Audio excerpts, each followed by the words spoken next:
All right. So, welcome everyone to our first ever virtual author talk. I'm so excited tonight to have Liv Constantine with us. That's the pen name for international best-selling authors and sisters, Lynn and Valerie Constantine. Their debut thriller, The Last Mrs. Parrish, was a Reese Witherspoon Book Club selection. Reese described it as a book filled with envy, deception, and power, a great reading escape. And USA Today praised the books as enormous and satisfying twist. The Last Mrs. Parrish is now in development for television, and their second book, The Last Time I Saw You, has been optioned for film. Their latest thriller, The Wife Stalker, was a Library Reads pick for May. It's an engrossing and twisty read, and I'm so excited to host them here tonight for our first author talk of the summer. And I'm going to turn it over to Lynn and Valerie. Hi, thank you so much for having us. I'm Lynn. I'm Valerie. That's Valerie. And we're excited to be here. So we thought we would tell you a little bit about the book. So The Wife Stalker is the third book under the Liv Constantine co-writing team. And it is set in Westport, Connecticut, which is a beautiful coastal town in Connecticut that I actually lived in for about 10 years. And it centers around two very different women, Joanna and Piper. And on the surface, it looks as though the story is a straightforward story of a new woman coming to town, Piper, from California. She's very beautiful, sort of perfect looking, and turns the head of Leo, who is Joanna's love and who she's devoted her to, along with Stelly and Evie, the two young children. And he quickly sort of leaves Joanna for Piper. And so as the story alternates between the two women's perspective, Joanna is desperately trying to get her family back, and she's looking into Piper's past and finding some very disturbing things that lead her to believe that her family's lives could be in jeopardy. So that's where the story takes off. And of course, there are lots of twists and turns, and hopefully no one really sees what's coming until the end. And I think Valerie was going to read a little a little excerpt from it, right? Yes, I'm going to read from chapter 1.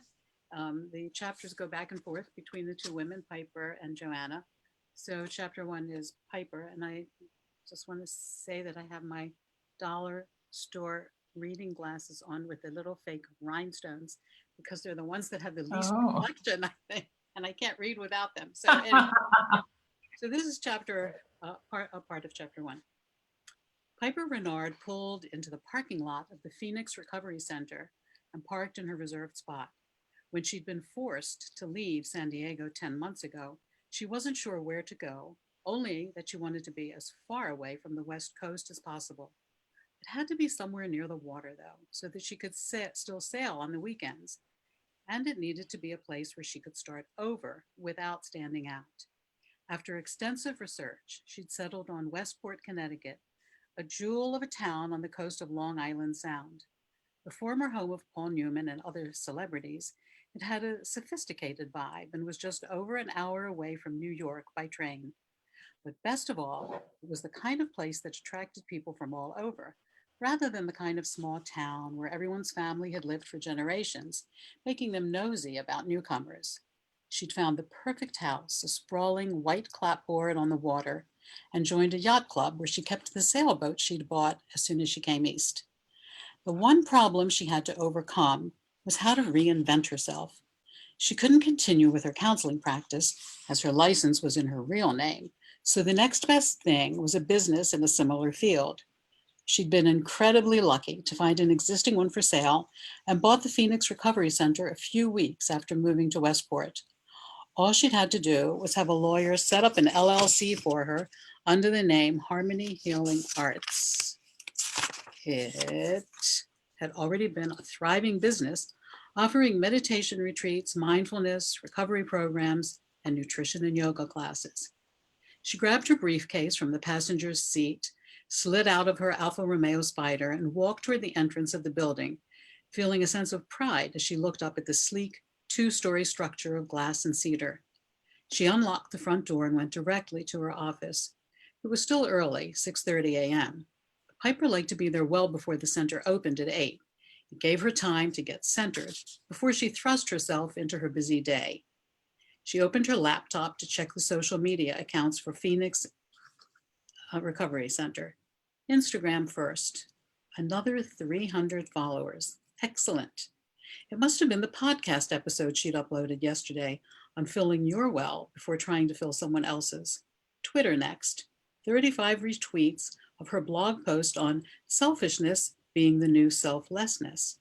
And on Facebook, the center had hit 10,000 likes. Very good morning indeed. She dimmed her office lights and pressed play on her iPad. As the soothing sounds of Debussy filled the room, she closed her eyes and leaned back in the chair. Maybe things were really going to be different here. They had to be. She couldn't keep starting over and finding new places to hide.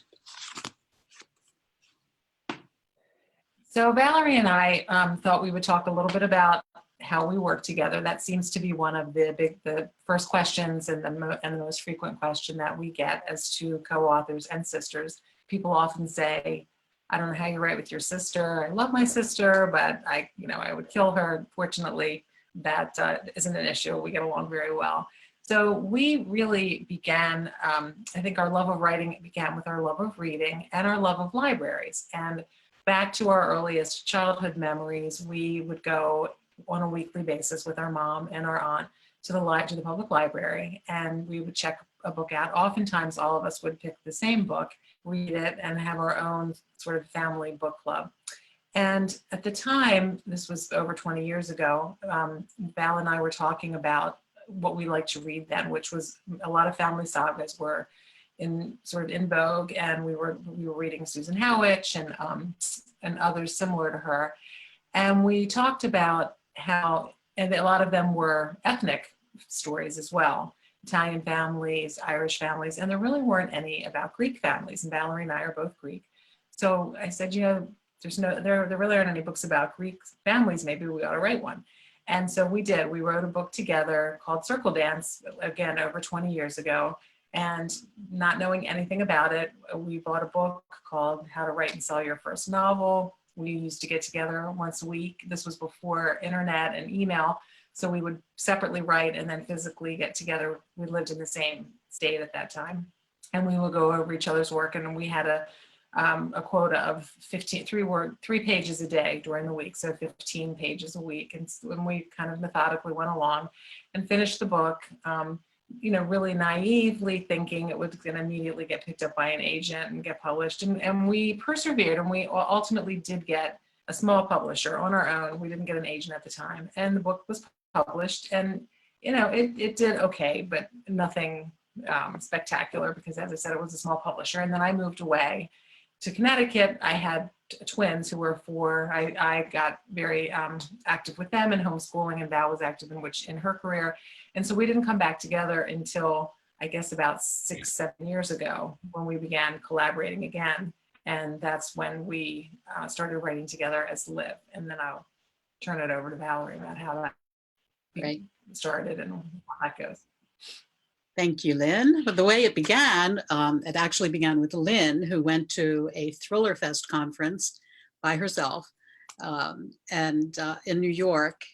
And she had been working on another novel, a conspiracy thriller, for a few years, several years actually, and was not quite finished it. And so she went to this conference feeling like, well, this would be a great way to take some classes and just get fired up again. And so she went to this conference, and that's exactly what it did. It really fired her up, and she got to work on her book, and she finished it. And then she said to me the following year, this is a great conference, and does, it will really be terrific for you if you're thinking about writing again. Why don't you come with me? And I said to her, because I don't write thrillers. And she said, it doesn't matter. They are craft classes, and they are about writing. It doesn't matter what kind of writing you're doing. These classes will help you. So I decided to go. I went. The same thing happened to me. It's an amazing conference every July. Unfortunately, this year it's been canceled. They're doing it virtually. But anyway, I went, and so we decided at that point that we would collaborate once again. We began a book about two women, a friendship, finished that book and submitted it, and kept getting rejections. They were always kind rejections, well, it's really not what we're looking for right now, or, well, I like it, but I'm not super excited about it. And none of them were mean. I don't think they send mean rejection letters out any longer. That's to protect themselves in case somebody has a big hit and you rejected it, right? So we put that book away, and I think that is something that a lot of authors will tell you, that they have at least one book in a drawer someplace, maybe two or three, that just never got published and probably shouldn't have been published.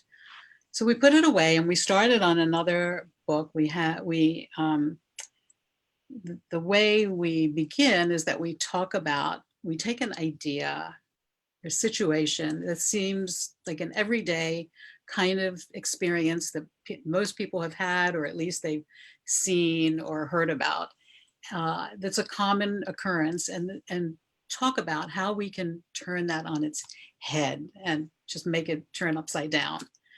So that goes on probably for a month to 2 months, where we talk about what if, well, what if this, well, how about that? And then what if this? And it just begins to snowball until we get the sort of bones of the story. And then we begin to develop our characters around the story and the twist. And again, that takes some time. The characters feel like they're really developed when we first begin, but of course, as the writing starts a few months later, the characters really come into their own and become much more layered as we get to know them better, and they start acting out in the story, and the story changes as well. So I will maybe turn it back to you, and you can talk a little bit about our day-to-day nuts and bolts of how we actually get the writing done. Sure. So as Valerie said, we do a lot of prep work again, and that character development continues throughout the story. So we don't want to get so overburdened by detail that we can't begin the writing, because we don't have all the time in the world, obviously, to do it. So oftentimes backstory will change. We may think that a character has had a certain incident in the past, and then all of a sudden a trauma may occur, or things will change a little bit. And we're both very open to allowing that to happen. So even though we're writing independently on a daily basis, what we do is we speak in the morning and we talk about, okay, when we're starting, we know the first few chapters, but we don't outline at all. We're very much what we call plantsers. So we plot a little bit and we write by the seat of our pants, but we're a hybrid of all of that. So we know the first few chapters and we decide who's going to write which scene. And we write during the day, and then we email those chapters when we're finished to each other. And then we FaceTime usually later in the afternoon, and we discuss what we've both written. And oftentimes as well, I may write something and send it to Valerie and ask her to finish it, or ask her to fill in parts, and vice versa. And so this goes on for the whole first draft, which can take 6 weeks to 12 weeks, depending on how much under the gun we are, and if we're going to sit down. Sometimes we try to write 2,000 words a day. Sometimes it could be 3,000, and then if we're lucky, sometimes it can be 1,500. But it's probably around the 2,000 to 2,500 range, which is significant. So what we also allow is, if all of a sudden I've told Valerie I'm going in one direction, but as I'm writing, if I'm inspired to do something, I feel complete freedom to do that, because I know that we're going to be revising this manuscript 2, 3, 4 times. And so that if there's anything that I do that she doesn't agree with, or that she thinks needs tweaking, it can happen. And the same with her. And in this way, we really feel that we let the story develop a lot more organically and allow the characters to come through. And so 9 times out of 10, that first chapter because in the beginning, as we write ourselves into the story, that first chapter will be rewritten by the end of the book, because by then we sow the characters in a much deeper way than we did in the beginning. And so this continues, as I said, for the whole first draft. And then we put it down, take a little bit of a breather for a week or two, pick it back up again. We each read the book through, make notes, talk about areas that we think need to be, either cut. And then we go through again and give assignments for round two. Okay, who's gonna work on this? Who's gonna work on that? And we go through another whole session of that. And then I'll turn it back to you again for the next part now. I think I saw a question, didn't I? Right? We'll You finish had a question pop up. I'm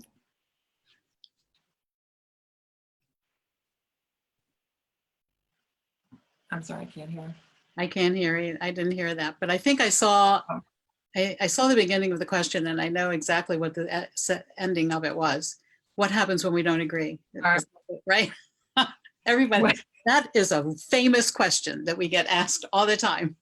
And we've jokingly said to each other that we really should come up with a really great fight that we had at some point, sort of a knockdown drag out. But Well, you can tell them about your dream. You just tell them about your dream that you had the other night. I did have a dream the other We night. had a fight, right? We were directing a movie, and so the main character was going to meet the man that she had her sights on, and Lynn said to me, well, I think she shouldn't meet him. He should walk into the store and they should meet there. And I said, no.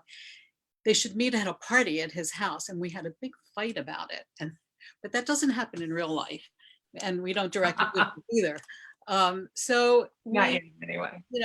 And it does. I mean, sometimes it's gotten mildly heated, I would say, but not often. We usually we each state our case, and then the one that seems like what the character would most likely do and was true to how they would act and true to the story, the other one will see that, yeah, you're probably right here, or vice versa, whichever one of us is right, which is usually me, of course, but and Let her think that. that's right. I have the floor, so I get to say that. So anyway, and then the very occasional times, I think there have been two, when we just couldn't come to an agreement, we sent both scenarios to our agent without telling her who was who, and said, can you make the call here? So once she made the call for Lynn, and once she made it for me. So we're even now, right? So far. She's got to keep score. She's got to say this is. Yeah, I always, yes. And you never Yes. did. But I think, another element of that is working together, just really respecting each other, which we both do. And we don't have a volatile relationship, thankfully, as sisters anyway. I mean, we're really pretty much on the same page with most things. That's not to say that we don't get irritated with each other. If we're doing editing, which is tedious, that can get, where you're both tired and you're just you can get a little snappy, but it's not, a fight or anything like that. But I think also we both really respect the other's intuition about a story, and we both really immerse ourselves in that story world when we're writing it, to the point where both of us will, have dreams about it in the middle of the night. I mean, we're both kind of living that all of the time. So it doesn't ever feel competitive or who's right. I mean, we both really genuinely want what's best for the story. And I think we've also learned to be that way in working with a publishing editor, because you can't hold on to what you think and be stubborn about things. But when everyone on the whole publishing team is doing their best to put the best book out there for everyone, and everybody has level of expertise that may be in one area that we don't have, and even with each other, there are things, strengths and weaknesses that complement each other. So as long as we all have that same goal, which we do, of the best possible book, it makes it a lot easier to listen to each other and to compromise. Or it's not even a compromise, really. It's just to really resolve any sort of difference of opinion, I would say. Yeah. Right. You explained that very well. Yeah. Thank you. So I think we were talking, I don't know if we want to do more questions, or if you want to hear more about process. We don't want to get into the weeds too much. Sure. If anyone has questions for Lynn and Valerie, you can enter them in the chat feature. You'll see it along the bottom of your Zoom window. One of the questions that we get a lot often is, do you get to pick your own title, and do you get to pick the cover design? And so the answer to both of those questions is no. But we do have input. For the first two books, for The Last Mrs. Parrish and The Last Time I Saw You, the titles changed when it got to the publisher. We had a very different title for The Last Mrs. Parrish, but we think, and they did work in conjunction with us. I mean, we all kind of collaborated and went through a lot of different titles and eventually all agreed on one. For The Wife Stalker, that was our working title from the very beginning. And we were thrilled that they kept it because we really liked that. The covers, of course, are done by the art department at HarperCollins. And again, we don't even say, well, we think that maybe this should be on the cover or it should look like this. They just come up with a design. And I think they knock it out of the park every time. And we really, especially love the Wife Stalker cover. It's just, it's a really nice cover. It's beautiful. Yeah, and I like too, like I was, so the last, and the other thing that's interesting is they changed often, they're not going to, I don't think with the Wife Stalker, I think we're going to keep the same for paperback, but like if you look at The Last Time I Saw You, this is the hardback for that. And then the paperback is quite different. But I love the paperback. And I think oftentimes because of the time of year one comes out, you know, a more summery look, like with Mrs. Parrish, which we loved both of those covers. Now, let's see, there we go. So we loved the hardcover for the Last Mrs. Parrish. But then how can you not love the paperback, right? With the big hat and sun. And so, yeah, they really do an amazing job with all of that. And the other interesting thing with covers and titles is that the covers and sometimes the title changes when books are published in another country. So oftentimes, yes. Yeah, definitely a different cover, and often a completely different title, which is interesting. So we're still waiting for the book. The Greek one. Parrish was published in Greece. That was one of the last countries it was published in, foreign countries, and we're still waiting for our copy because we both want to try to read it in Greek, but we haven't gotten a copy yet. So we'll see. Because of course, I can't read it in any of the other foreign languages. I could read it in Spanish, but I wouldn't know what everything said. So, but the Greek might. I think you should try to read all. Yeah, it's the Russian or the Czech or it's exciting to see all the different colors. Chinese. Colors. Seeing it in Chinese was fun. Yeah, that was interesting. All right. Well, anyone can enter their questions into the chat. I definitely have one to start off, though. How did you guys come to write under a single pen name? Go ahead, Lynn. You can do that. Sure. So we weren't sure how it was going to work when we got our publisher. We had written that other book that we told you, Circle Dance, and we had used both of our names on the cover. So we kind of assumed that we would do that. But when we had lunch with our agent and with our editor, and they both said, you know, it has a tendency to be confusing unless you're really well known to authors. To, you know, sometimes readers are put off by that because they may be concerned. The voice might not sound the same. So then we said, well, what about if we use our initials? And we were going to be LV Constantine. And they said, you know, there's been so much use of initials lately that's kind of not the direction we want to go in either. So Valerie said, well, why don't we just put a vowel in between our names and make it Liv? And everybody looked at each other and said, yes, we love that. So that's how we came up with it. And, you know, I think it was the best way to go as well, because as with now the propensity of using social media and connecting with readers that way. I think it would be really hard, again, under two names and people don't know who they're talking to. So it's just much easier to operate as a single entity, even though we don't hide the fact that there are two of us. And it's, clear on our biography that it's a pen name of both of us. But we're comfortable answering to that as well, as Liv Constantine, if one of us happens to be somewhere representing. So we just will say, well, on behalf of the Liv team, and so we can communicate as that persona. Excellent. We're getting some questions in the chat. Do either of you write or publish separately?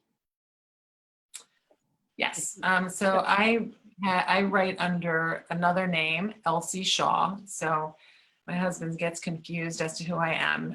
And that I write, I think Val mentioned earlier that I was working on that thriller that took me like 20 years to write.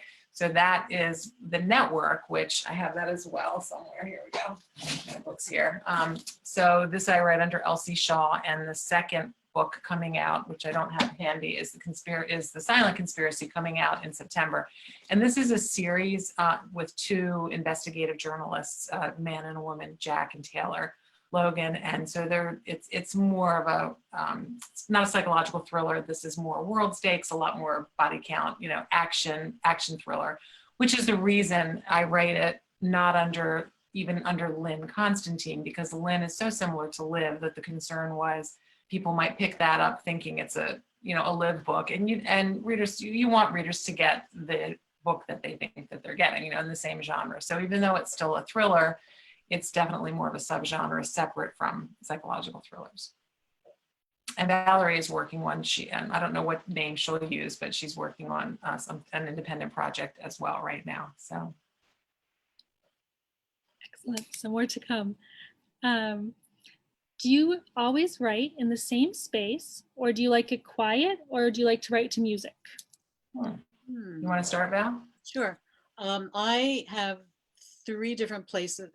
Actually, I can write anywhere, which I think is a good thing, because circumstances change and you just never know where, you might have to be in the dentist's office waiting or something. And if you have your laptop, you can write.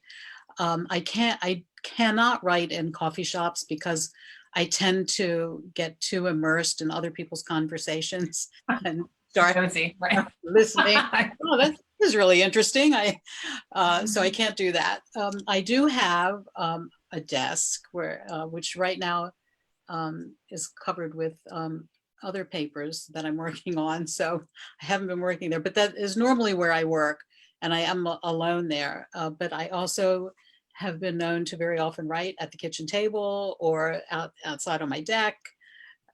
So I sort of move around. I don't listen to music because when I listen to music, I like to really listen. And so that would be distracting for me. I thought you were going to say you like to dance. But... And I do like to dance too. Yes, you're right. And that would be hard. Right.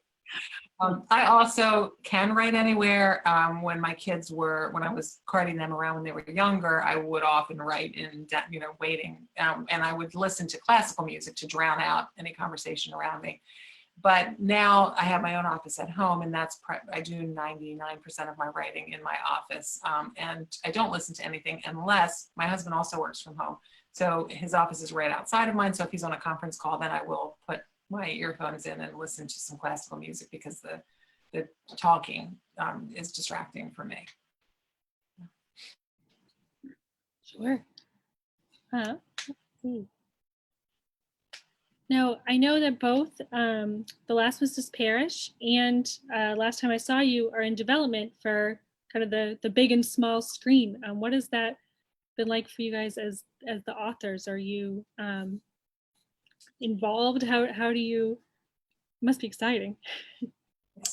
Yeah, it's exciting. We're not very involved. I mean, down the road, we maybe get a little bit more involved, and we talk about the idea of maybe in future books of working on screenplays. So we're not sure at that point. But right now, yeah, while it's still in development, we're just kind of get our updates from our film agent and our literary agent, and that's about it, right? Yeah, I will say that it takes really long. contracts go back and forth and back and forth, and it feels like you get really excited about that when it first happens, and then you put that little thing away in the closet because it just is somebody said that they move at glacial speed, which is really true. And there's also the fact that something can be optioned and never get made. Just because something is optioned doesn't really guarantee that it's going to be made. So I think it's something that that is in the back of your mind, and you think, wow, it would really be wonderful if it happened. But I don't think either one of us really dwells on that. Right. A good friend of mine, another author, said that her agent says to her, you can get excited when you're sitting in the movie theater, Right. or you're sitting in front of television and you're watching it. That's when you get excited. Now, right? Right. Right. Maybe one day we'll be back in movie theaters. I don't know. Yeah. Let's see, a couple more questions in the chat. What advice would you give to aspiring writers who dream of writing and publishing books? Want me to start, or You can well, start. the biggest, the first thing I would say is that you have to have a lot of perseverance and be prepared for rejection, but try not to let that get you down. And for me, I think I attribute by finally getting published with a couple things. Number one was really working on my craft, seeking out good mentors and good teachers, and really doing workshops and things that helped my writing to get better, and doing a lot of reading, which I like to do anyway, and then also conferences, networking, and getting to know others in the publishing industry. And then again, just that level of perseverance of knowing that no matter what happens, you're not going to give up, because it can be very discouraging. And if you could give up right at the point where maybe if you had waited another week or two, that's when you might be able to get that break, because it is a very competitive business. But if you really want to do it, I think you just have to stick it out. Don't you agree, Valerie? I do. I agree. And I would, definitely echo honing your craft as much as possible by taking classes. Some people feel like they really, that it really helps them to be in a group that critiques. And I would say, if you decide to do that kind of thing, make sure that you're with people who are really going to be able to give you good advice. I mean, sometimes that can be a disadvantage. So you have to be really careful with critiquing groups.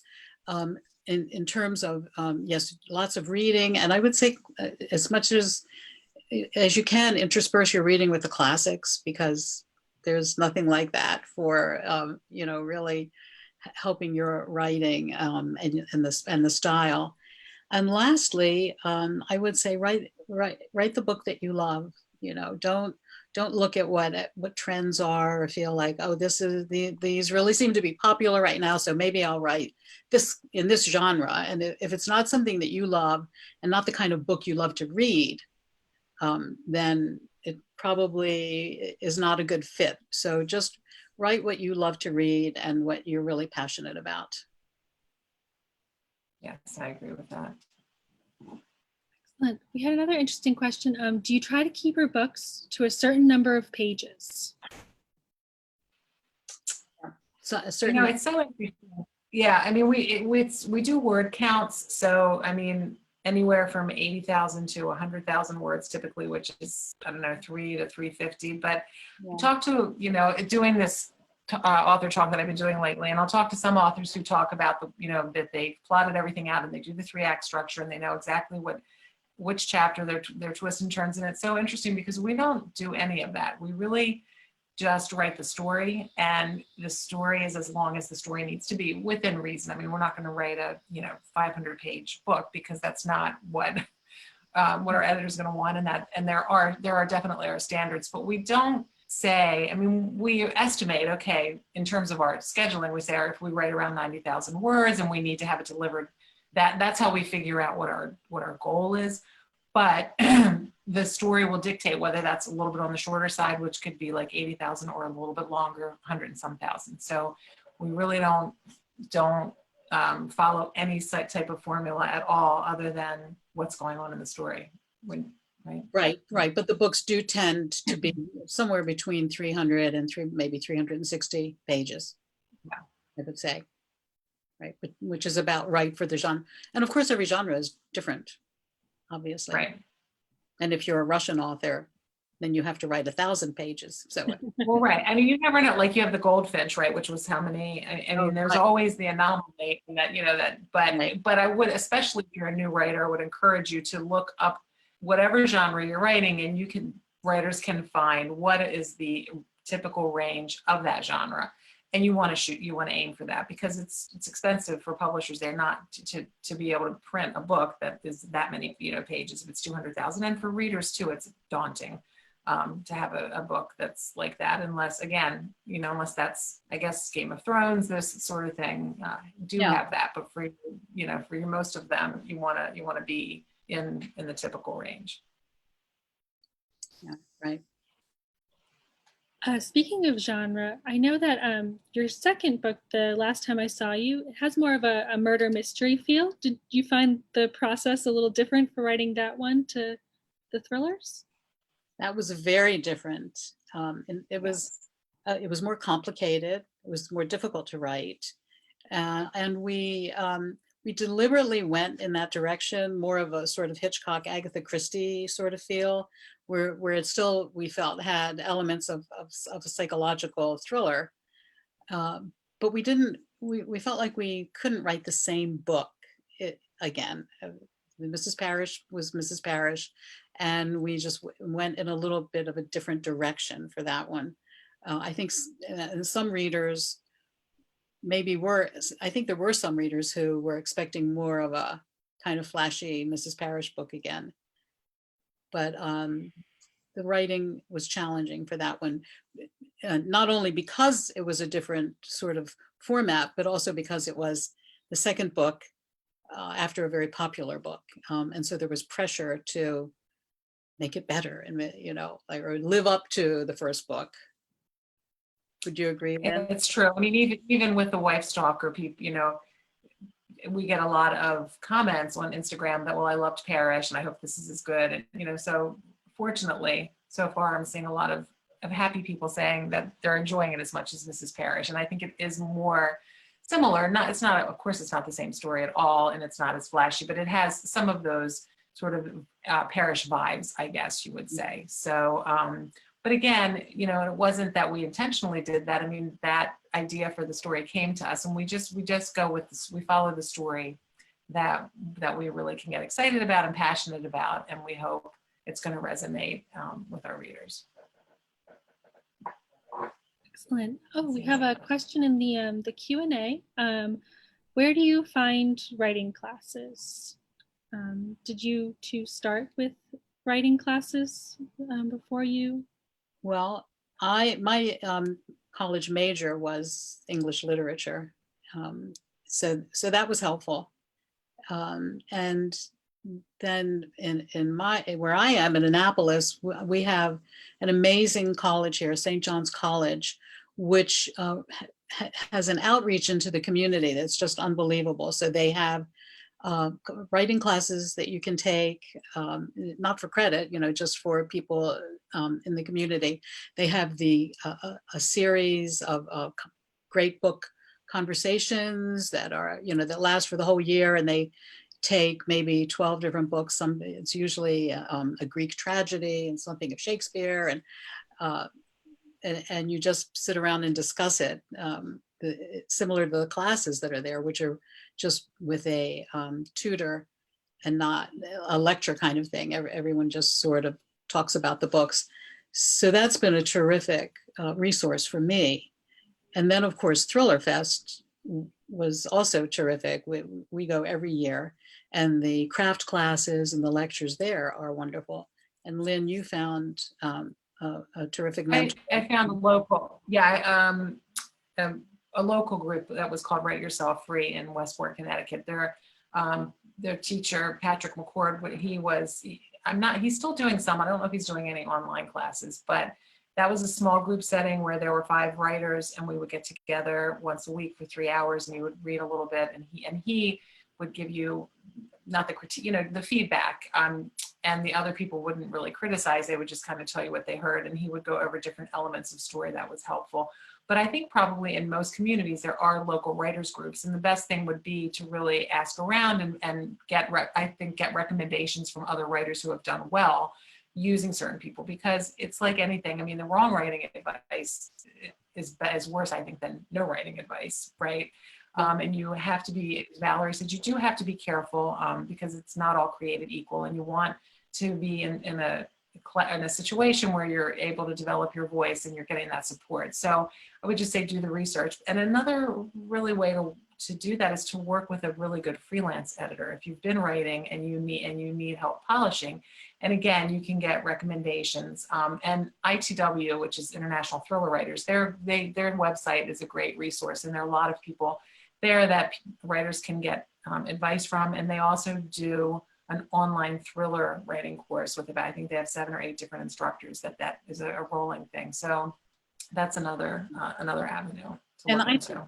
I think in every state that there is a writers association. Like in Maryland, I belong to the Maryland Writers Association, and there are chapters in every county, and then there are speakers and there are workshops and those kinds of things. And I'm sure there have to be those in every state. So that's another great resource.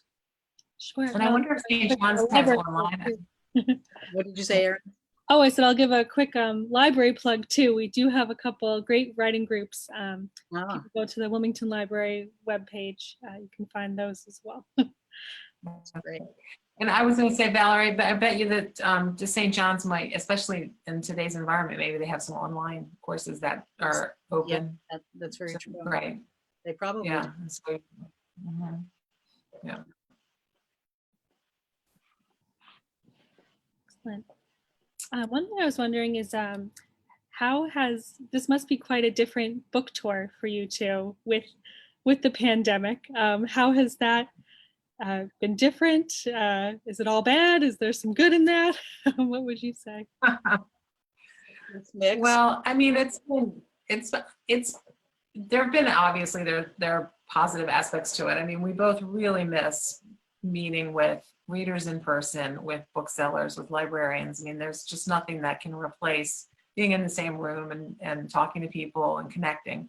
So that's been disappointing, but of course understandable. But the nice part is we're all learning technology a lot more and Zoom, and we're able to connect like we probably wouldn't have met you, because I don't know that we would have come to the library. So this is a great way to reach more readers and talk to more people. And then maybe when we're back in person again, now we've made some of these connections, we could actually meet in person maybe next time.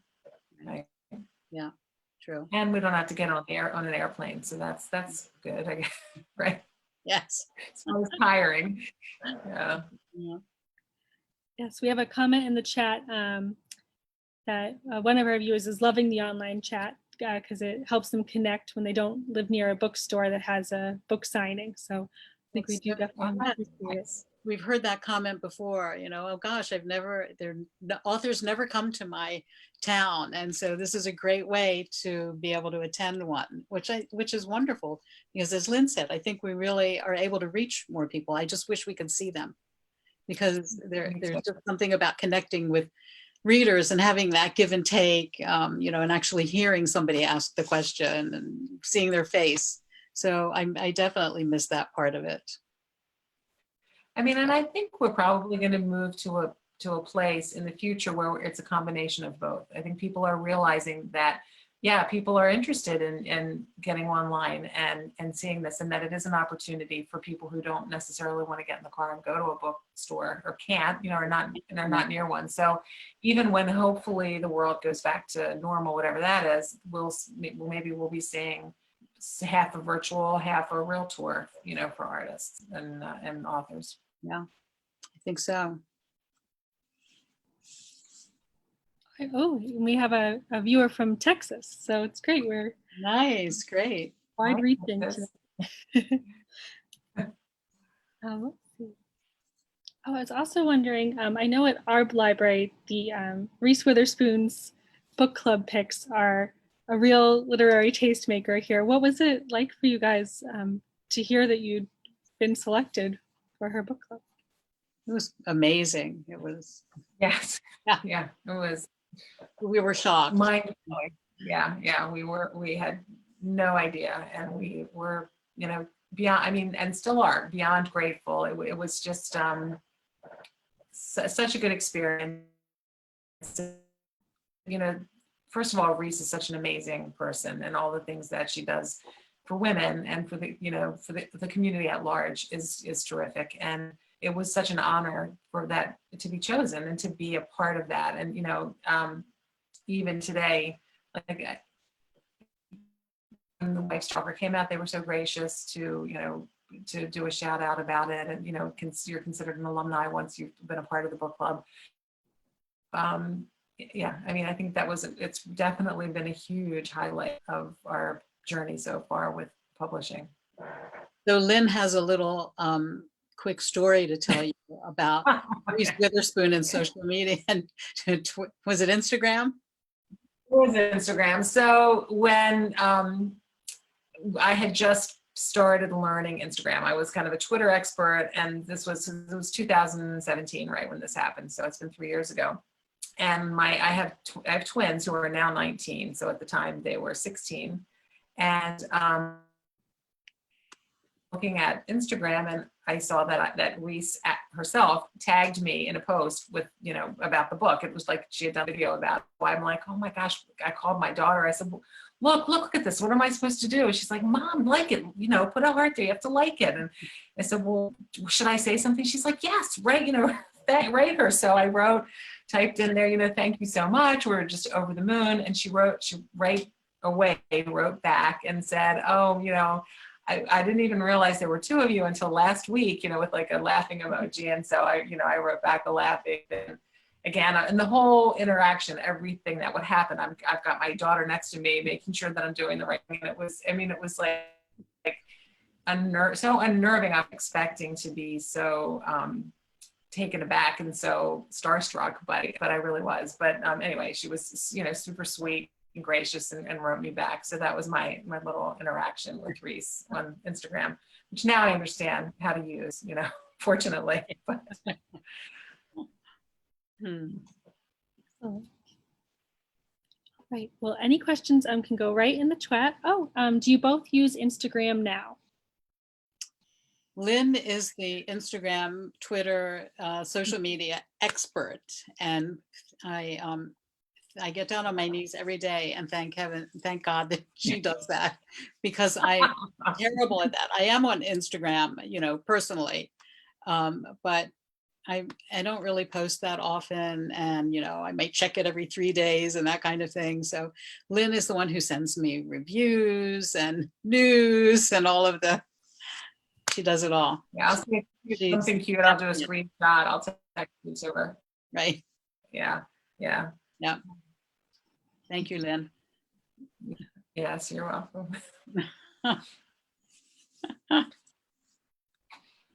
I know something. Let's see, another question. Oh, one of our viewers said that she thanks you because you commented on one of her reviews and she felt like she was fangirling. Oh, that's so sweet.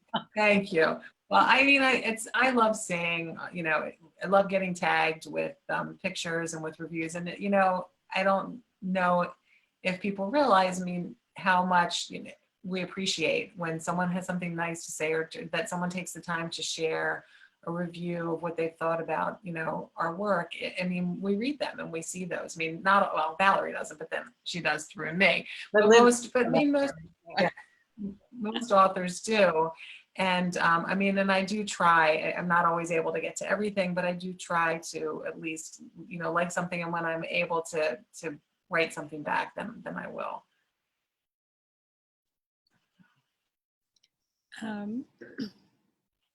Do you guys have anything new coming up in the works? Is there anything else we should be looking for? We do. Well, yes, we're working on our fourth book right now, which we don't have a title or anything for that, but hopefully will be out next May.